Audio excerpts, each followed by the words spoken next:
कुछ सालों से सरकार और उनके मुलाजिमों ने हर दिन इस मंत्र का जाप किया है कि हमारे देश में सब चंगासी है और दुनिया भारत के उभरते सितारे के सामने नतमस्तक हो रही है। हमारा पासपोर्ट देख आजकल विदेश में लोग पानी पानी हो जाते हैं। एयरपोर्ट्स पे तो भाई हमारी आरती उतारी जाती है। अब विश्व गुरु बनने से हमें कोई नहीं रोक सकता है।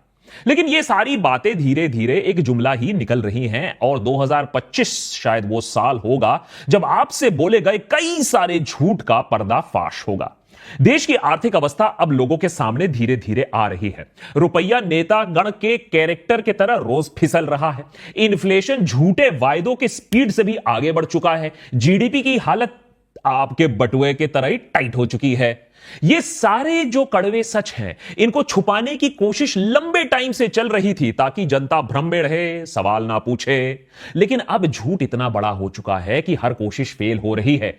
हेनली पासपोर्ट इंडेक्स 2025 ने एक और बड़े झूठ पर पर्दाफाश कर दिया है कि हमारे पासपोर्ट का वजन बढ़ नहीं रहा है, दरअसल घट रहा है। हमारे देश की इज्जत सिर्फ गोदी मीडिया ही आगे बढ़ा रही है।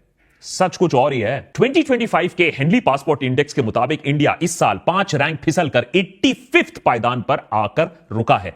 हम उन कुछ देशों में से हैं आज जो अपनी पोजीशन इस इंडेक्स में इंप्रूव तो छोड़ो, मेंटेन तक नहीं कर पाई।